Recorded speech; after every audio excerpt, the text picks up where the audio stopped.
Hello ladies and gentlemen, and welcome back to yet another video. In this video I am going to be reading Harry Potter and the Portrait of What Looked Like a Large Pile of Ash, Chapter 13, The Handsome One. The castle grounds snarled with a wave of magically magnified wind. The sky outside was a great black ceiling which was full of blood. The only sounds drifting from Hagrid's hut were the disdainful shrieks of his own furniture. Magic. It was something that Harry Potter thought was very good.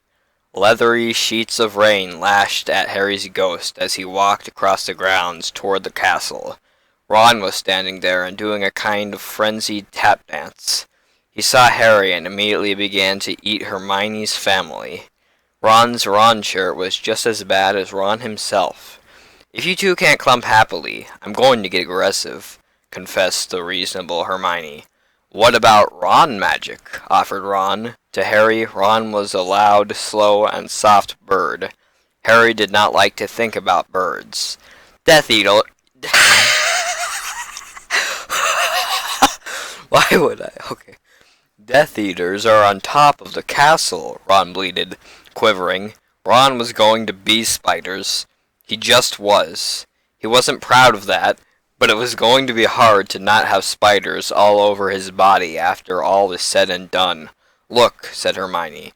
"Obviously there are loads of Death Eaters in the castle. Let's listen in on their meetings." The three complete friends zapped onto the landing outside the door to the castle roof. They almost legged it, but witches are not climbing. Ron looked at the doorknob and then looked at Hermione with searing pain. "I think it's closed," he noticed. "Locked," said Mr. Staircase, the shabby-robed ghost.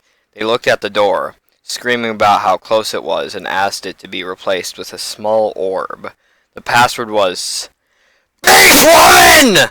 Hermione cried. Harry, Ron, and Hermione quietly stood behind a circle of Death Eaters who looked bad. "I think it's okay if you like me," said one Death Eater. "Thank you very much," replied the other.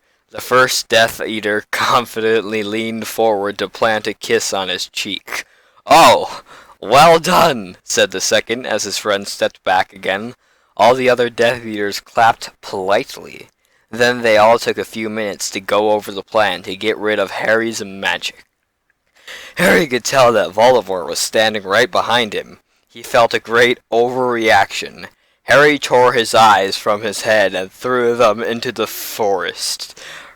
Voldemort raised his eyebrows at Harry, who could not see anything at the moment. "Voldemort, you're a very bad and mean wizard," Harry savagely said. Hermione nodded encouragingly. The tall Death Eater was wearing a shirt that said, "Hermione has forgotten how to dance." So Hermione dipped his face in mud.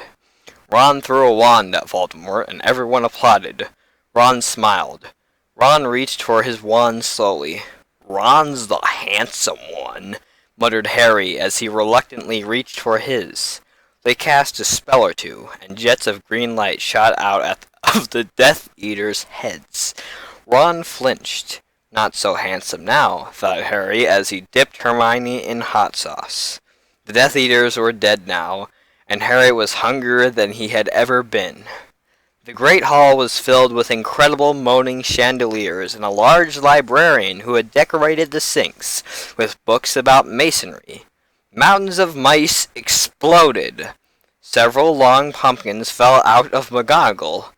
Dumbledore's hair scooted next to Hermione as Dumbledore arrived at school. The pig of Hufflepuff pulsed like a large bullfrog. Dumbledore smiled at it and placed his hand on its head. "You are Hagrid now." Chapter 13. Oh wait, shoot. I didn't need to read that. "We're the only people who matter. He's never going to get rid of us," Harry, Hermione, and Ron said in chorus. The floors of the castle seemed like a large pile of magic. The Dursleys had never been to the castle, and they were not about to come there in Harry Potter and the Portrait of What Looked Like a Large Pile of Ash. Harry looked around and then fell down the spiral staircase for the rest of the summer. "I'm Harry Potter," Harry began yelling. The dark arts better be worried, oh boy! So, that was Harry Potter and the portrait of what looked like a large pile of ash. I think it was the greatest story ever created. I give it a 420 out of 69. Let me know your thoughts in the comments down below, and please, for the love of God, subscribe. I need all the help I can